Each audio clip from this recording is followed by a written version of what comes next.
Hi there. In this lecture we see Mikhail Tal playing against Jose Broderman in the 1963 Capablanca Memorial, 2nd edition, round 21.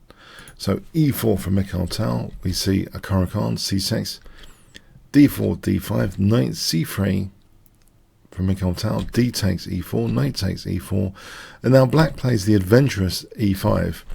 The most common move by far is bishop f5. For example, knight g3, the bishop drops back. This variation has seen thousands and thousands of games. Okay, but with if e5, what is the actual issue? Well, Tal actually just plays knight f3, offering a pawn. So black plays another pawn move, in effect. So white has an extended lead in development here, and in fact is ready to punish black quite easily with various things. After bishop c4, knight f6, white actually now takes on f6, Tal takes on f6, queen takes f6, and white simply castles, and already we can see issues creaking in to the black position. Black tries bishop c5. If bishop e7, then bishop g5, and for example taking and then rook e1, this situation is very unpleasant after knight takes d4, unpleasant for black, that is. So say black castles, knight takes e6, f takes, rook takes e6, queen b4. Here there's actually a great tactical idea, which is rook e8 check, if queen takes, rook takes, and then queen d8 check pins down the knight and black's queenside pieces for rook e1, and there's huge threats here. Black would have to give up material to stave off mating combinations. So that's just one example of disaster. If we go back there and we assume king h8, by the way, can you see what white plays here for 50 points? Okay, queen d8, yeah, hammering f8. And if black's best is knight d7, losing an exchange like that, it's not very good. That's great for white. So we see bishop c5 being played, not bishop e7. But now this has its own set of issues. Rook e1 check, bishop e6, bishop g5, queen f5. And you might notice the queen hasn't got too many squares. If queen g6 had been played, can you see what white can play, which is actually rather crushing? There's a little crushing combination here. Okay, for 100 points, what would you play here? Okay, there's actually knight e5, just offering g5 for knight takes f7, so forking queen and rook and undermining e6. This is just absolutely amazing for white. This position, rook takes e6, winning the queen, it's crushing. Yeah, so queen g6 runs into knight e5 is essentially, if queen f5, again, knight takes f7. And this is just wonderful after bishop takes e6. So yes, difficult situation indeed. So we have actually queen f5 being played. But now, Tal plays rook e5. And here, again, it's very difficult. The queen's only got two major moves and plays one on queen g6. On queen g4, h3, queen h5, white can actually play bishop takes e6 here. And actually, can you see what white can play here, which is the strongest? I mean, we can also just take the bishop, but actually even stronger would be to take here, it seems, and then rook here, threatening not just the bishop but to win the queen. This is even more technically bad for black. So, for example, winning the queen like that. So yeah, it's all pretty crushing after queen g4. So queen g6 was tried, but here for 100 points, what would you play in this position?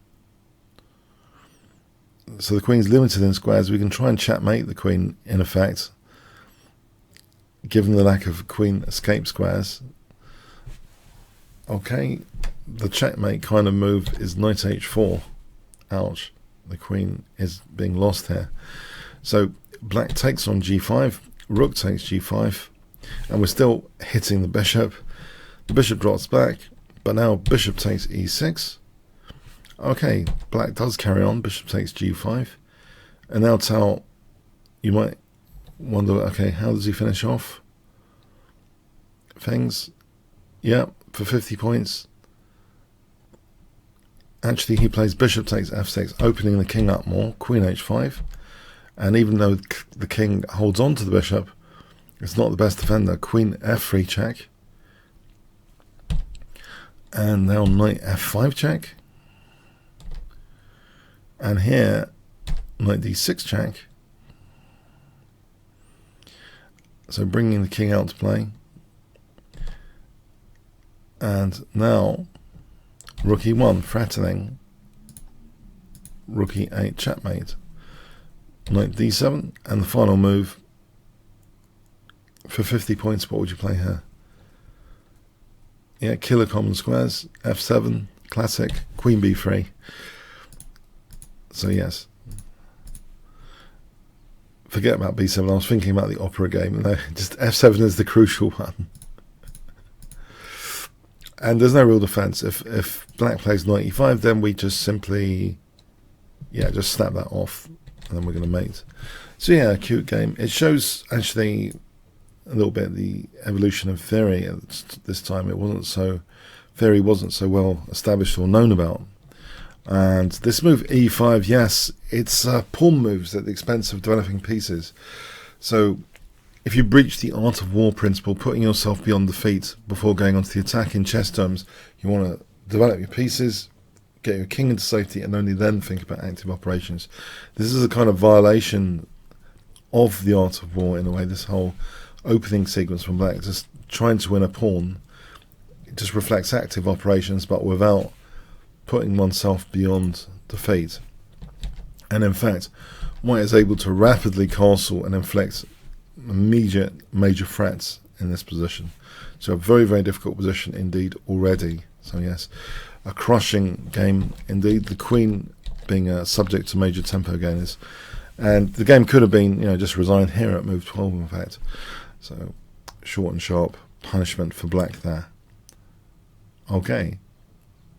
Thanks so much. Hi there. Thanks for getting to the end of the YouTube video. If you would like to see other Mikhail Tal games, I actually have an amazing course for Mikhail Tal, which is currently at 4.9 with over 400 students. You can check this out from the Kingscrusher TV page. So Chess Strategy and Tactics, Mikhail Tal's amazing games. You can check out some free preview videos as well here. If you do expand all sections, you can see the preview links to get some free previews. So I hope you do check out this course index and the free previews. So I really had a thrilling time actually checking out Mikhail Tal's games. So yeah, the YouTube video here you saw was just a sample from this course. I hope you check it out. Okay, thanks so much. Oh, by the way, comments, questions, likes, shares, all appreciated. And if you did get to this part of the video, please do leave some sort of comment like Tal fan. Okay, thanks again.